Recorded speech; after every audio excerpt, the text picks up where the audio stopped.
Assalamu alaikum rahmatullahi wa barakatuh. Hope you're doing well. We're continuing our readings of the Fatwas of Imam al Albani, okay? And we were in the new section that was titled Marriage and Offspring, okay? Now this is a question and answer format which I found to be very educational. So let's continue upon that path. Bismillah ar-Rahman ar-Rahim. Question: is the ruling regarding family planning different from that of birth control? Answer: family planning issues should be discussed in details. First,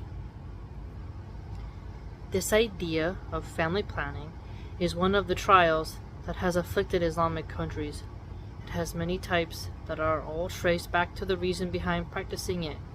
For example, if practicing birth control is based on an advice given by a Muslim doctor to the couple for the purpose of preserving the wife's health, which may deteriorate on account of many children she could have, then this would be divinely legislated. Another example contrary to the first one is as follows. If the purpose behind family planning was to avoid poverty or some future financial problems which the disbelievers are mainly concerned with, then it is prohibited.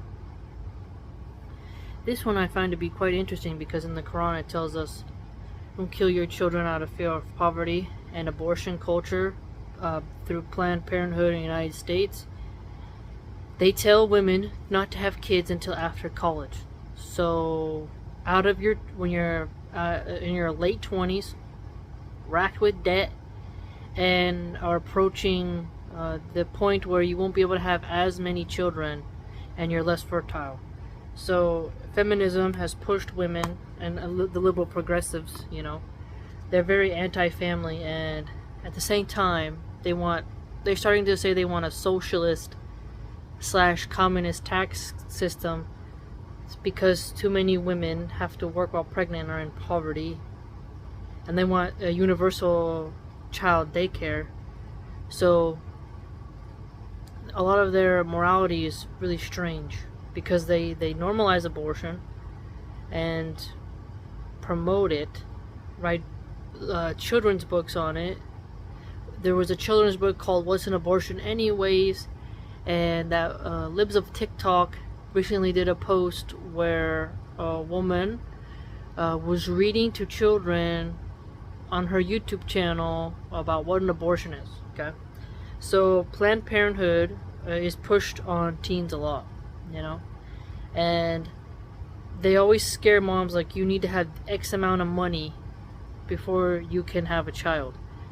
In reality, if you can afford wipes, baby food, diapers, you got rent, you're breastfeeding, you're gonna be pretty much okay. Kids don't really need a lot, but it has a lot to do with tech toys. You'll see a lot of moms be like, we need all this fancy stuff for our baby, and then it makes poor women think they can't have kids because they can't have a really nice nursery or something like that. It's really quite absurd. If you want to have kids, you're gonna find a way, but the birth rate's declining, so their family planning has turned into eugenics, depopulation. So he's not wrong in order to be concerned with it, because it's a depopulation philosophy. And there's some racism there, A lot of abortion clinics are in really poor communities, so they push blacks the most to abort their babies, but then they import Latinos to work the jobs and do replacement rates. The elites are pretty sick. You look at the one-child policy of China, how horrible that was, forced abortions, okay? How the government of China wiped the internet, deplatformed, jailed people for exposing it. Then they allowed two. And it's just so imbalanced, It's really quite sick. For example, some of them, i.e. disbelievers, say, my wife and I are two, and we have 2 kids, and the 5th member of the family is our dog. What we earn satisfies our needs, just the 5 members no more. This is not permissible in Islam because this is the act of the people of the days of ignorance who were prohibited from doing this. Allah says, quote, "Do not kill your children because of poverty. We provide sustenance for you and for them." Al-An'am 6:151. Yeah, that was exactly the ayah I was thinking of. So Planned Parenthood definitely don't like that. And when you see poor children, there's so many good opportunities to do a good deed for them. But alas, how many middle class people could buy the kids in the classroom like a little goodies bag of pencils or something, right? Or like gift some backpacks or some shoes. People can do that, but they choose not to. They choose not to. Tons of men have money, but they go to the strip club. They pay for OnlyFans. They are sinful and disgusting and don't help the poor. And plenty of women will spend hundreds of dollars on makeup and plastic surgery, but they don't want to give nothing to little kids. It's disgusting. So what is called birth control, the purpose of which was previously mentioned, is totally forbidden. And the false purpose some people put forward to make birth control permissible have no place in our religion. Asla number 2, Q2, page 72, 1413 Hijrah. Now, a lot of girls get on birth control because they do want to have intimacy and not get pregnant. That's really the truth of it. You're admitting you can't control yourself. Allah subhanahu wa ta'ala has blessed a lot of women who never use birth control and they don't get pregnant even if they made a mistake. Women who were SA'd, assaulted, they didn't get pregnant. And what's interesting is you've all heard this, I think, the studies they've done of how women perceive men when they're on and off birth control, how it varies. And some people have pointed out that women peeing, their urine contains some of the hormones or whatever of the birth control, gets into the fish supply and the water bodies. It's making the fish not breed, so it's causing problems. Others said, I didn't read the study on this one though, but I heard people talk about it that said men going to the area of the woman and doing things with their mouth down there while she's on birth control, somehow like the estrogen or something goes to the man. I don't know how true that is, but I just found it to be unique how more and more people are pointing out the side effects culturally and socially of birth control. And I had a stepmom who used birth control for years and she could never get pregnant. She didn't want to get pregnant, she said, at the same time, but when my dad left her and got a new woman and then another woman, he got them pregnant right away. So the fault wasn't with my dad's fertility, it was that she was just pumping herself full of birth control. And a lot of women think they don't want kids. They keep using that stuff. There's different ways to control your acne because they push it on you as well. I mean, doctors in America push birth control like they actually hate humans, I was 6 months pregnant. This witch freaking nurse, she asked me if I wanted to be sterilized. She asked me that while I'm 6 months pregnant, and she said it with a smile. Asked me if I wanted information. There's moments like that where I wish I would have had my phone recording so I could upload it to the internet. I don't know if that's illegal though, but the even after I gave birth, the doctors come in my room with my newborn baby and ask me if I wanted information on birth control. Like, they harass pregnant women to get on birth control. It is disgusting. My entire pregnancy, and even in the hospital, and my postpartum appointment, it's birth control, birth control, birth control. Anti-family. Extremely anti-family. It's crazy. It's crazy. So you have to have mercy for these women who've been deeply brainwashed. Some women don't have the strength to withstand the lab coats aura. The lab coats, they think that they're like demigods. They think they're priests in their white lab coats, and that a woman should be intimidated and sterilize herself so that the doctor can, feel like they've gotten more and more women to not have children. They almost hate children when you think about it. Question: what is the ruling regarding going to hospital for one's wife to deliver a baby? Answer: going to hospital for the purpose of delivering a baby is permitted within restricted circumstances. It is not totally permitted. A pregnant woman may deliver her baby in hospital if a female doctor recommends this due to her medical situation. If it is complicated and necessitates surgery. If the situation is not of a serious nature, then a woman may not leave her house to hospital to deliver her baby there. In case a woman went to a hospital, a male doctor could help her so long as the female doctor is not available. It is even a must. This answer is based on two fiqh principles. Okay, so that's an interesting one. So, medical situation, he says. Surgery. I had a C-section. Okay. But if a woman wants to have an epidural, that should be her right. Men don't understand the pain of. I mean, cool. I know I know a lot of sisters who give birth no epidural. Sorry, I'm getting an epidural. The women who for thousands of years gave birth without all that pain, good for you. I'm proud of you, but I couldn't do it. I'm sorry. But they put Pitocin in me both times, which is an artificial thing that creates. It feels like you're being stabbed over and over and over for hours and hours and hours, and it literally is like a torture method. Okay, and even though you'll get an epidural, I still have to recover from the physical pain of a surgery. They cut through all those tissues to pull my baby out of my body. It's still painful. The swelling, it's still gonna be a difficult recovery. Okay? But the epidural, I mean, that's a mercy, personally. I get it. I know I watch a lot of natural birth videos, moving the hips. Sorry. I got 4 centimeters? I forgot what they call it, but at 4 dilated, at 4, I'm like, give me that. Give it to me. Give me the shot. Please. You know? No way. So, if you, I mean, when he talks about medical situation, you know, I don't think it's fair for a man to force a woman to endure that level of pain if she wants to get to the hospital. But home births are more loving. You know, I've seen I watch a lot of birthing videos on Instagram.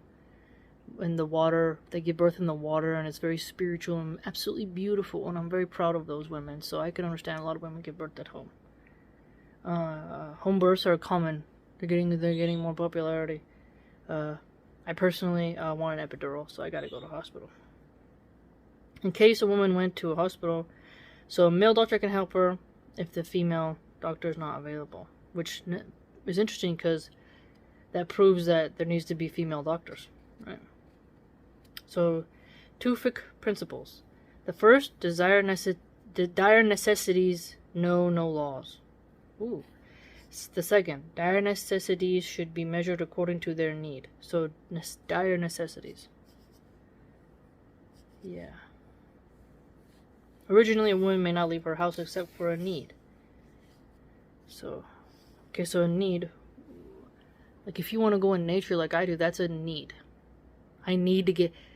I don't, there's some men, because they're outside a lot, I don't think they realize the psychological torture if a woman is in a tiny place with nothing to do all day, every day.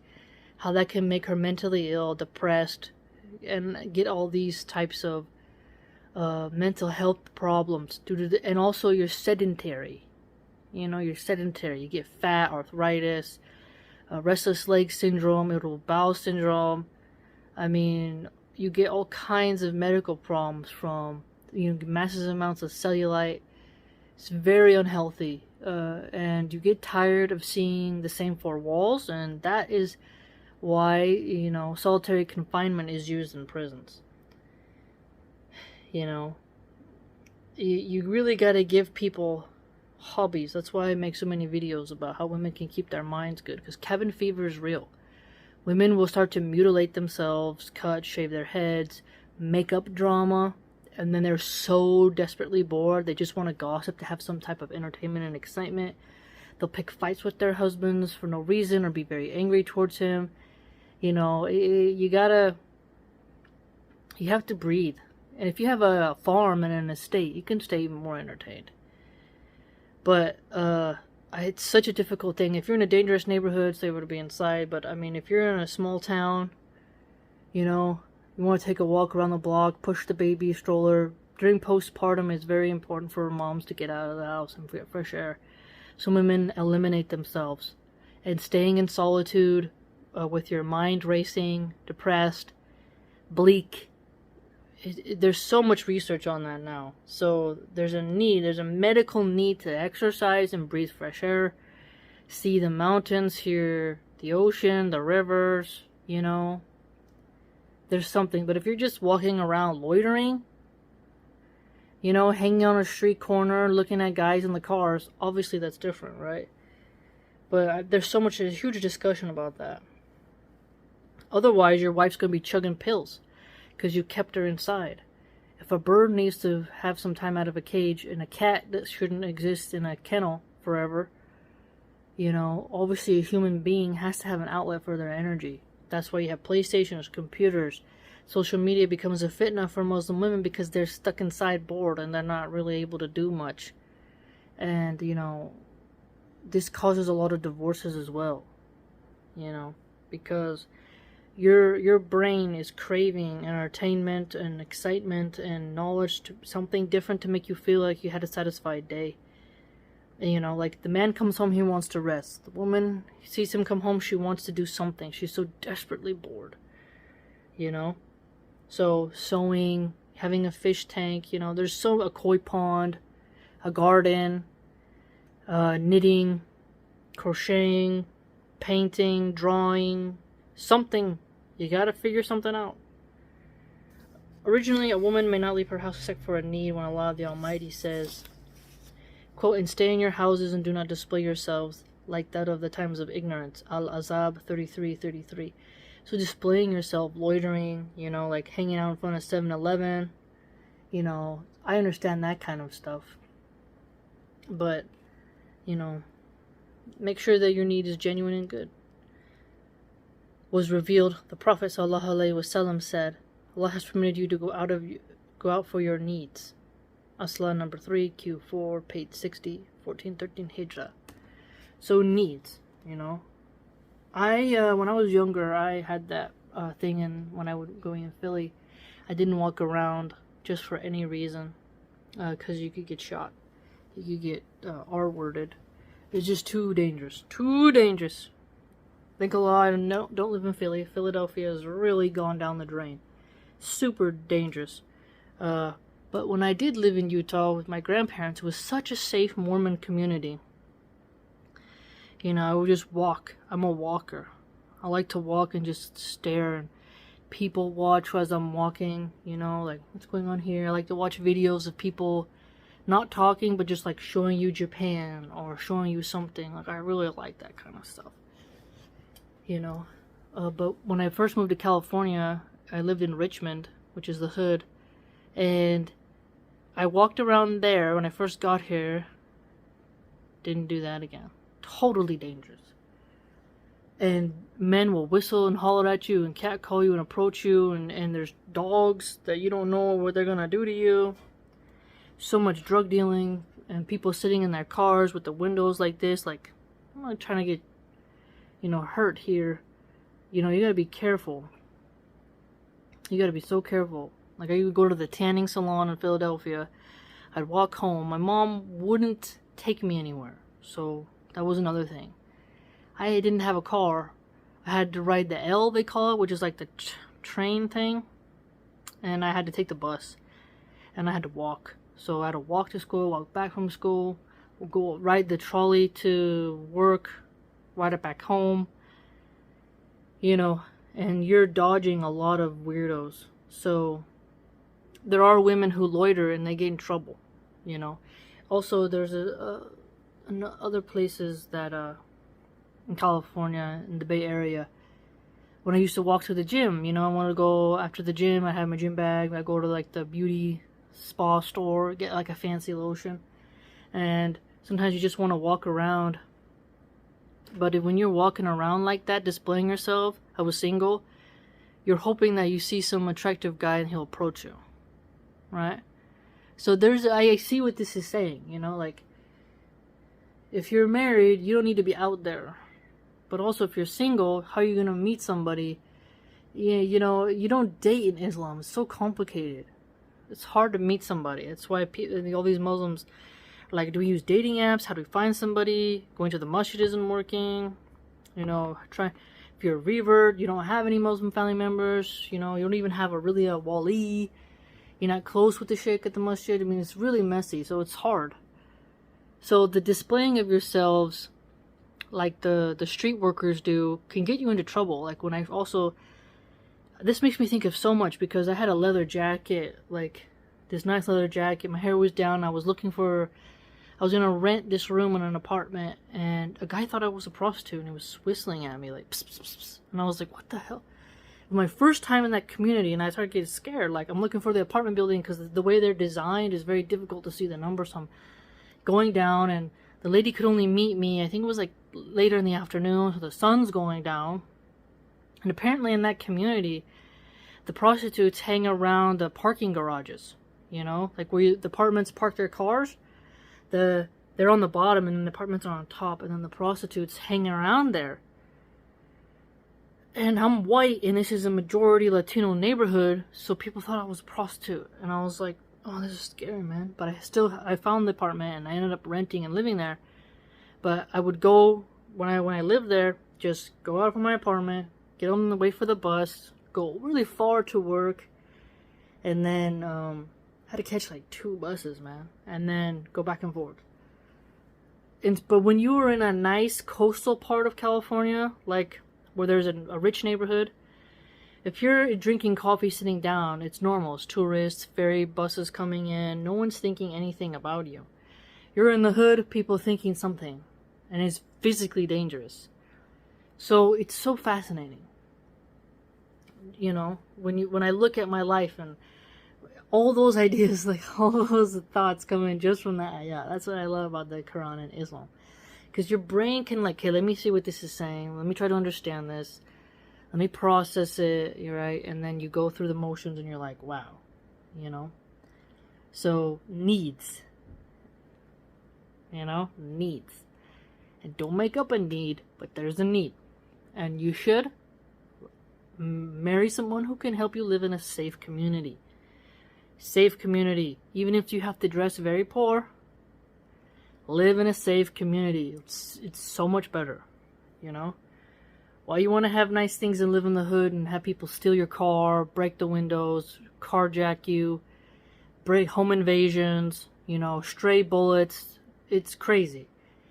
So many pimps around, degenerate, evil, scumbag pimps, human traffickers, you name it.